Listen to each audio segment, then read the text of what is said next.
Salut les omnifooteux, j'espère que vous allez bien. Alors aujourd'hui on se retrouve pour parler de deux, trois choses. Déjà on va commencer par le Ballon d'Or hein, qui a été annulé là pour cette saison.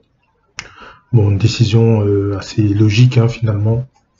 Parce que comment tu veux récompenser un joueur sur cette saison qui a été coupé pendant 4 mois avec cette histoire de virus là. Entre ceux que ça a été coupé, ils sont revenus, ceux qui ont recommencé plus tôt, ceux qui ont recommencé plus tard. Euh, il y aurait eu des polémiques quoi qu'il arrive. Là, t'as Messi qui fait une saison individuelle de ouf, même si celle du Barça en elle-même, c'est compliqué. Hein, le mec il fait quand même 25 passes, 25 buts, pardon, et 22 passes décisives. Le mec il marque presque autant qu'il fait de passes décisives. Des stats de, comment on dit ça? En basket, là, ça c'est des stats de MVP ça. Pour ceux qui suivent un peu le basket. Bon voilà, il fait quand même une grosse saison, mais tu lui auras donné à lui les polémiques.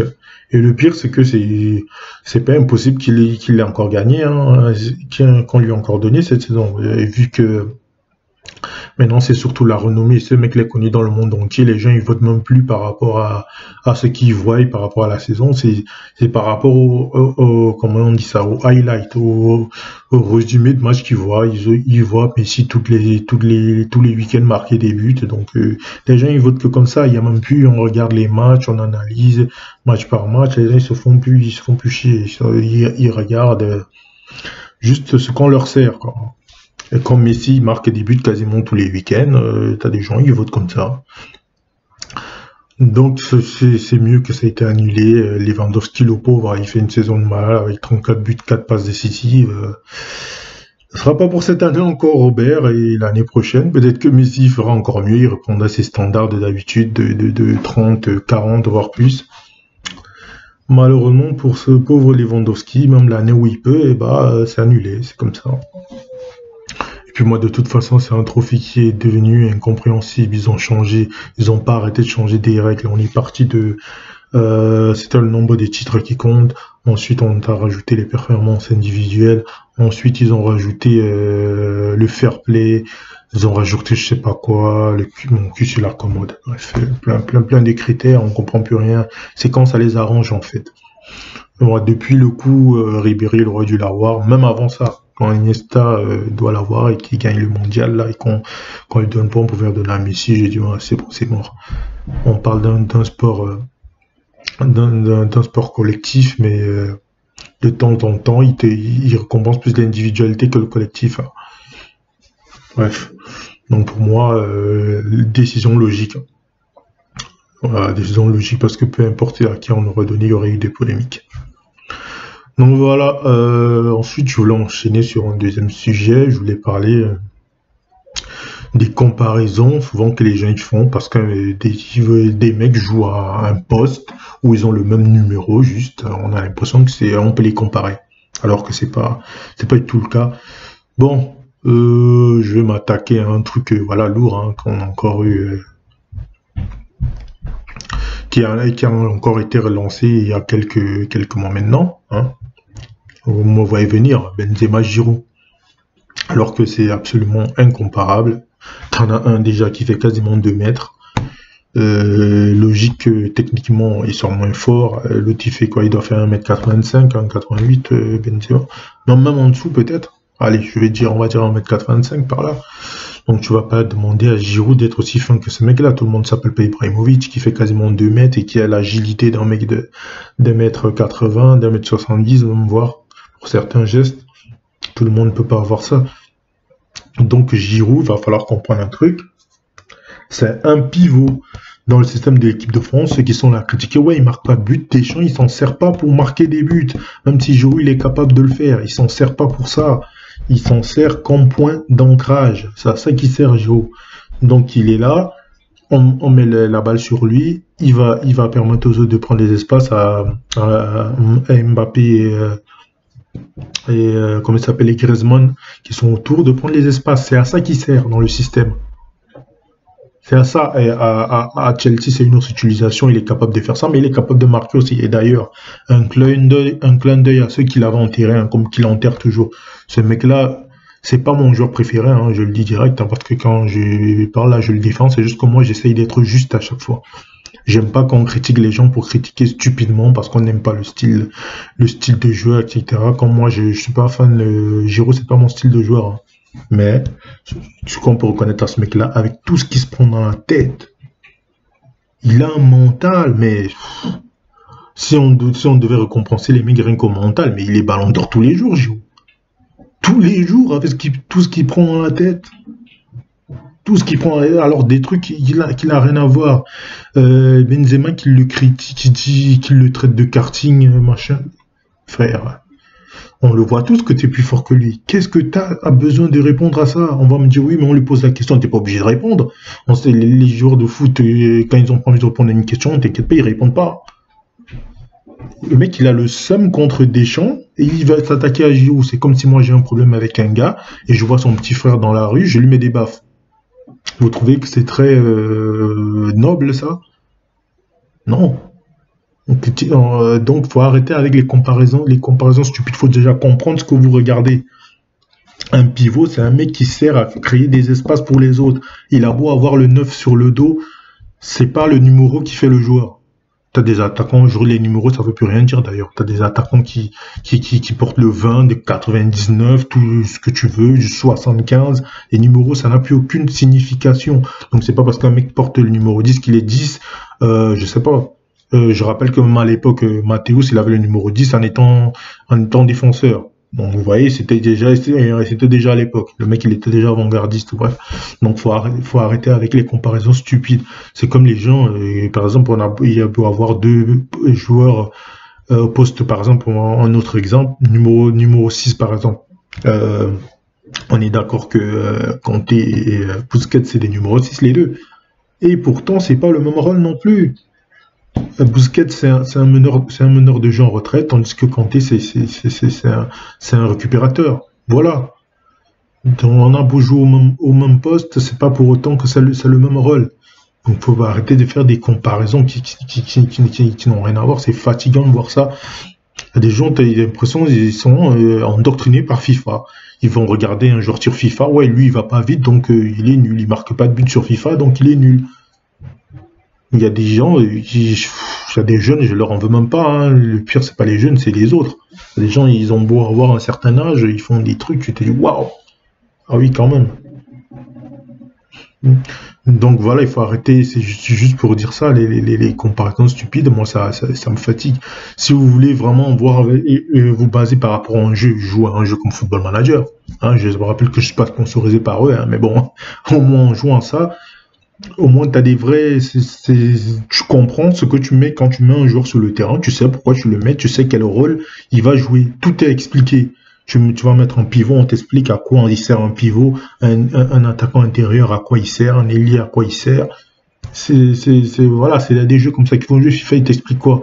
Ouais, il faut que tu sais juste celui qui va le plus vite, celui qui marque le plus de buts. Voilà, tout ce qui intéresse, celui qui fait le plus de dribbles. Voilà, un mec qui sait pas dribbler aujourd'hui, c'est une chèvre. Voilà, pour certains. C'est malheureux de voir ça. Les gens, quand on parle sur une culture foot, ils ont la culture foot de FIFA, certains. Malheureusement, il y en a de plus en plus. Hein.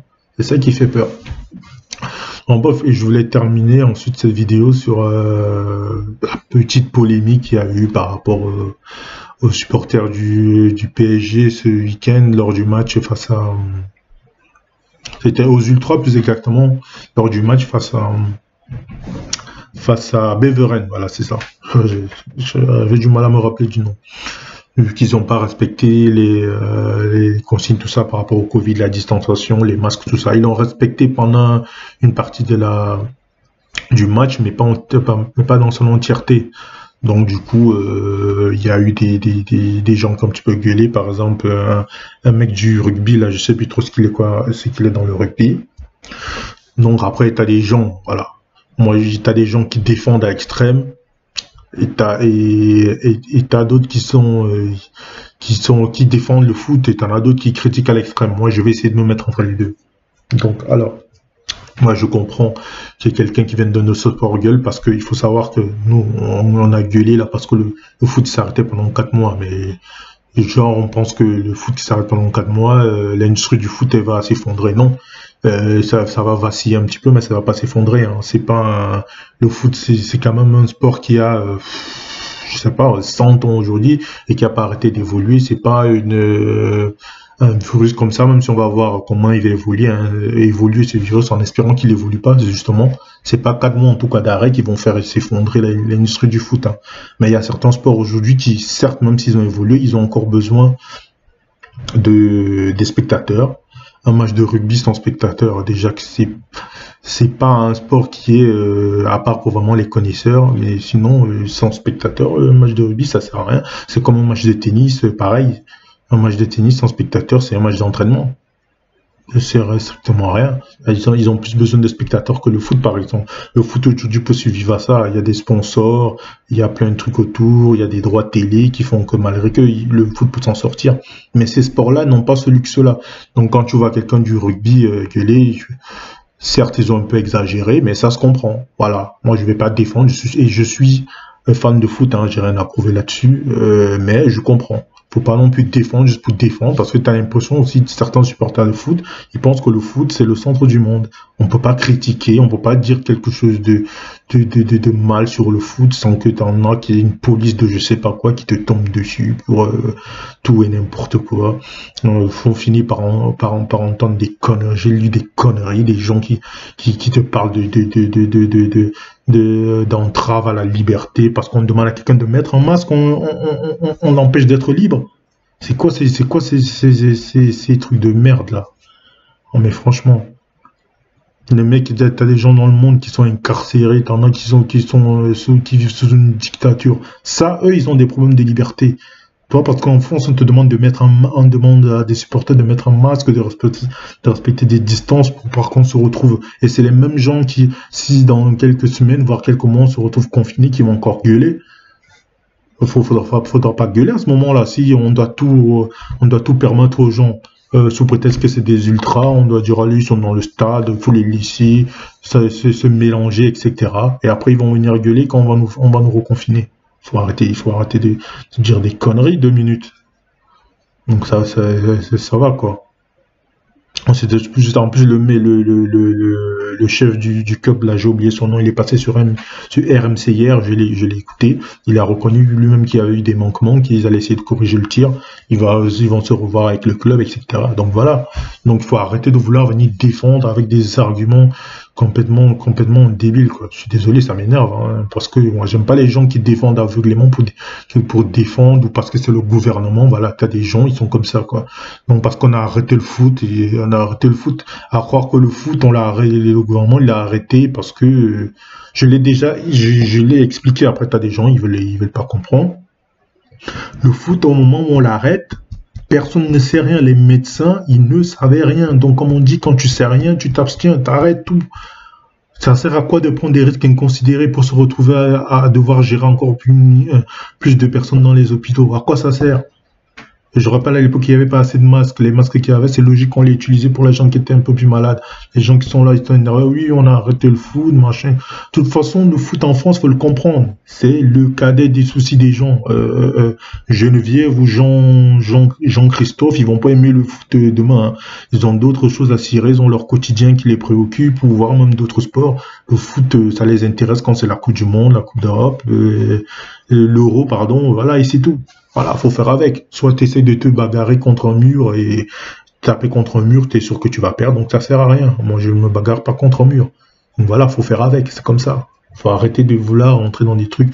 Donc moi, j'ai critiqué le gouvernement quand ils font des conneries. On va pas rentrer là, on sort un peu du foot, hein, que vous voulez parler de je sais pas moi, de la santé, des impôts, tout ce que tu veux. Oui, tout ça c'est critiquable, mais là on parle du foot là. Il fallait arrêter. Quand t'as pas de solution, t'arrêtes. Ils étaient incapables de pouvoir gérer le truc, ils savaient pas comment gérer, les médecins ne leur donnaient aucune indication. Au bout d'un moment, il fallait trancher, ils ont tranché. Et j'ai dit, ça aurait dû être même fait avec l'UEFA, à toute l'Europe. On n'aurait pas dû le laisser, parce que forcément, chaque pays avait sa situation. La France, quand elle arrête, elle n'est pas au même point que l'Italie. L'Italie, quand elle arrête, c'est pas au même point que l'Angleterre, etc., etc. Donc, il fallait discuter ensemble, président de l'UEFA, président les membres des présidents de certaines nations, oui, carrément. Faire ça, discuter ensemble et de convenir d'une date pour reprendre. Et pas dire forcément si chacun arrête quand il veut, forcément, chaque pays avec sa priorité. Et d'autres ont préféré ne pas prendre de risques. Il n'y a pas que la France, il y a l'Écosse. Je sais que pour certains, déjà d'autres championnats, ils en ont rien à faire. Mais l'Écosse, c'est un pays de foot, hein, un gros pays de foot. C'est sensible à l'Angleterre. Ils ont préféré arrêter pour autant. Donc voilà, donc ça, il y a des espèces de trucs comme ça qui m'énervent. Des gens qui défendent juste pour défendre et qui sortent des arguments complètement cons. Bref, c'était mon petit coup de gueule. On va arrêter là-dessus. Je vais quand même faire mon petit proverbe comme d'habitude, hein. Alors, qu'est-ce qu'il dit aujourd'hui celui-là? Alors, il dit qui gobe une noix de coco fait confiance à son anus. Ok, voilà, super. Encore une fois, tu l'analyses comme tu veux. Bon, c'était mon analyse footballistique et encore une fois, j'attends le tien en commentaire, hein. Tu me dis ce que tu en penses, tu lâches ton petit pouce bleu, c'est important. D'ailleurs, merci les gars de continuer à vous abonner, on augmente de jour en jour, ça fait plaisir. Et puis, ben, on va se retrouver peut-être demain pour l'analyse le débrief du match PSG Celtic. Si c'est pas demain, soit le lendemain. Je vais essayer de voir comment je pourrais faire. Mais en tout cas, c'est sûr que je vais vous en parler de ce match-là. Donc, on va s'arrêter là-dessus. C'était mon analyse footballistique. Allez, à très très vite. Ciao.